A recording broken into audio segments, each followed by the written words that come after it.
बिहार पश्चिम चंपारण बेतिया जिला। बेतिया ऑफिस में कार्यरत एक जमादार सिपाही जिन्होंने अपने बेटी के शादी के नाम पर 3 लाख रुपया बतौर कर्ज लिया, और ये जिनसे कर्ज लिया वो बरवत सेना के रहने वाली हैं। और मैं रहने वाली इसलिए बता रहा हूँ कि वो लेडीज़ पर्सन है और अपने ये उनके ससुराल की बात है। और ससुराल में अपने ससुराल के आस-पास पड़ोस में जो जिनका घर बरवत सेना में एसपी ऑफिस में काम करते हैं, उनकी बेटी की शादी होने वाली थी, जिसके लिए वो 3 लाख वो कर्ज लिए थे और आनाकानी अब कर रहे हैं देने में। और मारपीट करने के बाद वो जो बेटी हैं यहाँ पर नकटिया में वास कर रही हैं अपने भाई के घर नैयर में, और ये डर छुप के रह रही है। आपके साथ क्या क्या हुआ, आप रो क्यों रही है? मेरे साथ मारपीट किए। मैं जब गई उनसे पैसा मांगने में अपने बच्चों के साथ। पहले अपना नाम बताइए और आपका ससुराल कहाँ है? मेरा नाम निक्की देवी है। मैं बरवत सेना की रहने वाली हूँ, वार्ड नंबर 38 की रहने वाली हूँ।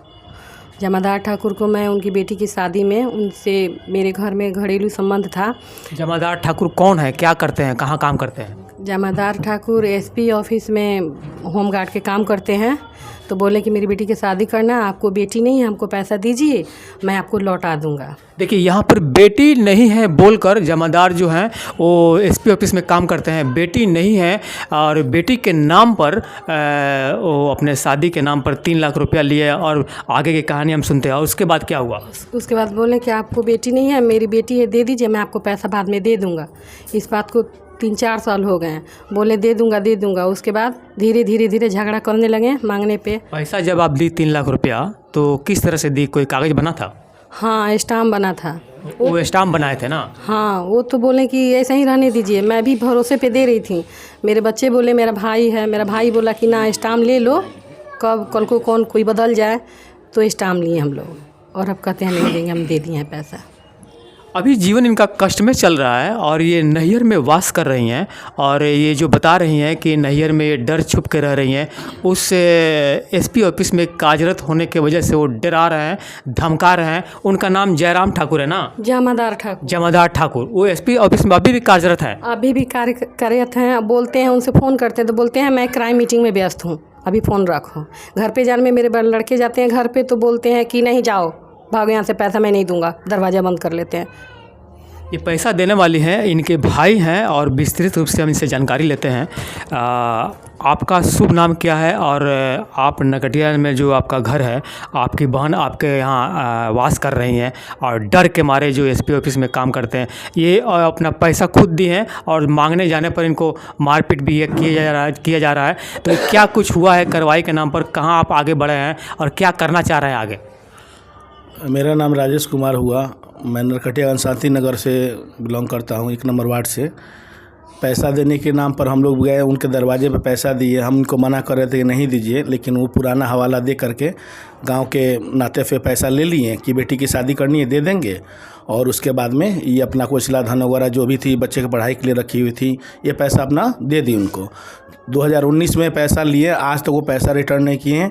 फिर हमको लगता है कि 15/4 या कुछ अप्रैल में ही कुछ आखिर फाइनल बार में हम लोग को उस जवाब दे दी कि पैसा नहीं देंगे। अब मार पीट के इनको पूरा घायल कर दिया। हमारी बहन गई थी, हमारे भांजा गए थे।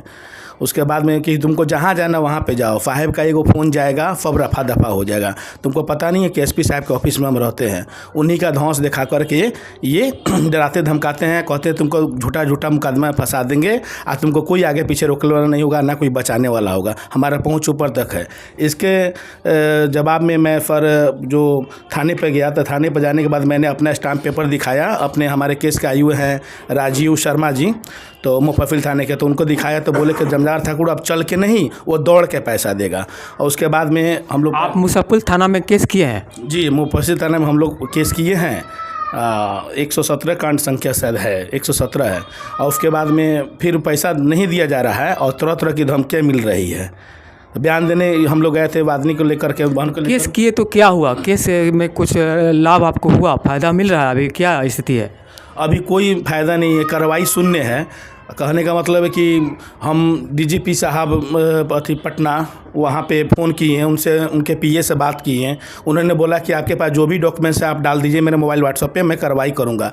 फिर वहाँ पे डाले, फिर डीआईजी साहब के पास डालें, फिर एसपी साहब के पास अपना जितना भी डॉक्यूमेंट्स था व्हाट्सएप पर डाल दीजिए, जिसकी सबके स्क्रीनशॉट कार्रवाई का जो भी है पेपर मेरे पास है, स्टाम्प वगैरह सब भेजे। लेकिन कार्रवाई शून्य है और वो जहाँ तहाँ धमकी देते रहते हैं कि तुम जहाँ जाना वहाँ पे जाओ, मैं पैसा नहीं दूंगा, तुमको जो करना है कर लो। आन बान के सर हम लोग को जान का भी खतरा है। हम लोग साहब को ऑफिस में डर के मारे नहीं जाते। वो हमको खुले शब्दों में बोले हैं कि साहब को बस ऑफिस में आओगे एसपी साहब के, तो हम बस पीछे अपना गुंडा लगा दिए हैं, आप बस रास्ते में तुम्हारा हत्या टांग के अपहरण करके हत्या कर देगा। इस डर से हम लोग साहब के ऑफिस में नहीं जाते हैं। मोबाइल के व्हाट्सएप पर हम लोग उनकी जानकारी देते हैं, जो भी उनके संबंधित है, जो भी कागज पत्र जो भी है कहना है तो उनके माध्यम से। ऐसी जो स्थिति है, आपकी बहन की जो स्थिति है, ये तो अभी फंस चुकी हैं और डर के मारे वो यहाँ पे आपके घर पे रह रही है। ये कब तक चलेगा?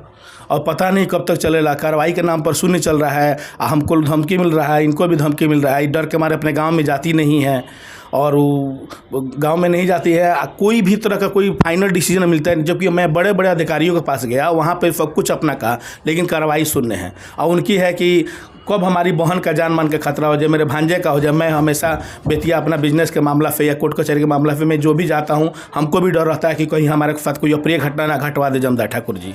इसलिए वो बड़े पहुँच पे हैं और अपना धौंस दिखाते हैं। बेतिया एसपी साहब से गुहार है, मेरी गुहार है कि बेतिया एसपी साहब इस बात को संज्ञान लें, क्योंकि आप ही के ऑफिस में वो कार्यरत हैं, जो जिनका घर बरवत है, और आपके ऑफिस में जो कार्यरत है उन पर ये कार्रवाई होना ही चाहिए। मैं Vipul Kumar, star ABP news, Bihar, Bettiah.